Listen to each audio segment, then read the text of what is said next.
Hello, and welcome to today's briefing. I'm Dana, and joining me is Matt. We're covering a wide range of stories, from politics to entertainment. That's right, Dana. We've got a lot to cover, so let's dive right in. Let's start with the story about Julia Letlow winning the GOP primary for Senate in Louisiana.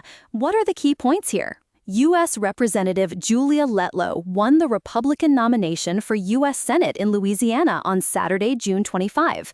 She was endorsed by former President Donald Trump and defeated State Treasurer John Fleming in the runoff. That's interesting. So Trump's endorsement carried significant weight in this primary? Apparently it did.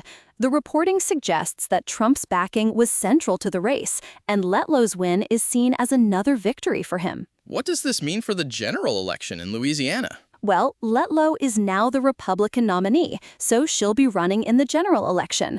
The article doesn't provide details on her Democratic opponent, but it's clear that Trump's influence helped her secure the nomination. Got it. So this is a significant win for Trump in terms of his efforts to support Republican candidates. Exactly.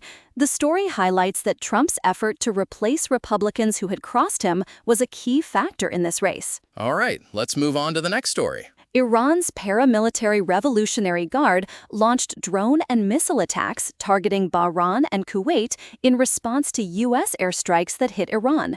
They've also threatened to halt negotiations to end the war if the U.S. continues its attacks. That escalates the situation quickly. What were the U.S. airstrikes targeting in Iran? The articles don't specify the exact targets of the U.S. airstrikes, but they mention that Iran's Revolutionary Guard responded with attacks on Bahrain and Kuwait. So this is a significant escalation. How does this affect the ongoing negotiations to end the war? Iran has threatened a complete halt in negotiations if the U.S. continues its attacks. This suggests that the situation is becoming increasingly tense. That's a critical development. The last thing we need is a further escalation in the region. Absolutely. Let's move on to another story. Okay, so Trump is nominating Lance Schroyer as the next ICE director. What's the background on Schroyer? According to the reporting, Lance Schroyer is a former Oklahoma State trooper and a former U.S. Marine. Trump described him as a patriot in his announcement. What are the implications of this nomination for immigration policies? The article doesn't go into detail about Schroyer's specific policies or how they might differ from current practices.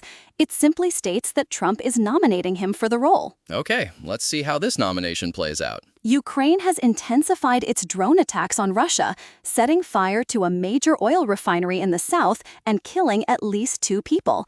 Russian authorities confirmed the attack. That's a significant escalation by Ukraine. What's the strategic goal behind these attacks? The reporting suggests that Kyiv's long-range strikes aim to disrupt Russian fuel supplies and military deliveries, pressuring the Kremlin to negotiate. So this is part of a broader strategy by Ukraine to impact Russia's military capabilities. Yes, and Ukrainian President Volodymyr Zelensky confirmed the strike on the Slavyansk refinery and claimed another hit in the Yaroslavl region. Interesting. Let's move on to some other news. Prime Minister Narendra Modi has been conferred the Guardian of the Blue Horizon, Seychelles' highest distinction for leadership in environmental conservation and sustainable development. That's a prestigious honor. What does it recognize specifically about PM Modi's efforts? The award acknowledges PM Modi's long-standing push for environmental conservation and sustainable development.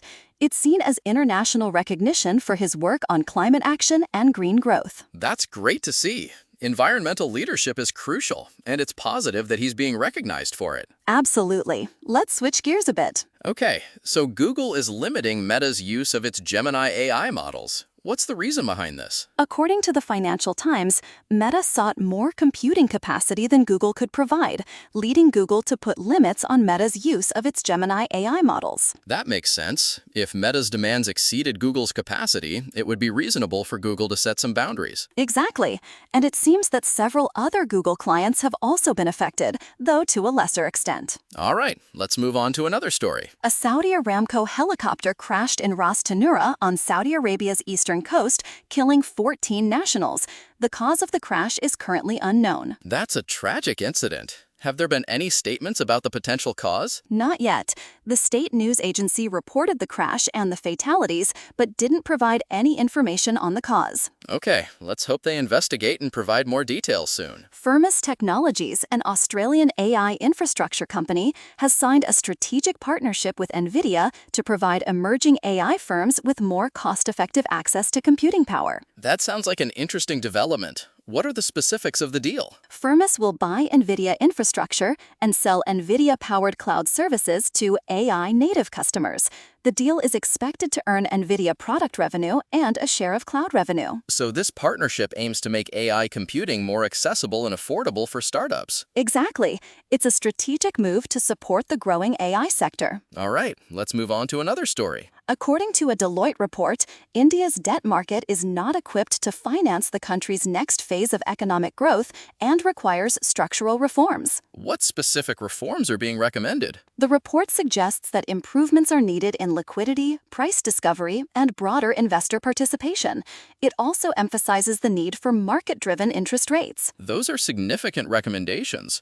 How does this impact India's economic growth targets? The report highlights that to achieve a 7.3 trillion economy by 2030, India needs to address these structural issues in its debt market. That's a critical challenge. Let's move on to some sports news. Lionel Messi has become the first player to score in 7 consecutive World Cup games and has extended his all-time scoring record. What are the key points here? Messi scored on a free kick in the 80th minute against Jordan, securing his 19th World Cup goal. So this achievement solidifies his position as a top scorer in the World Cup. Absolutely. He's now at 123 international goals, just behind Cristiano Ronaldo's 145. Let's move on to another sports story. Austria and Algeria played out a thrilling 3-3 draw, which allowed both teams to advance to the knockout round. That was quite a match. What were the key moments that led to this result? The game saw multiple goals and dramatic turns. Austria and Algeria scored stoppage-time goals, making it a win-win for both teams. And this result eliminated Iran from the tournament? Yes, Iran finished third in their group and missed advancing to the knockout stage by 1 spot. Let's continue with more sports news. Harry Kane broke Gary Lineker's record for the most goals scored for England at the World Cup.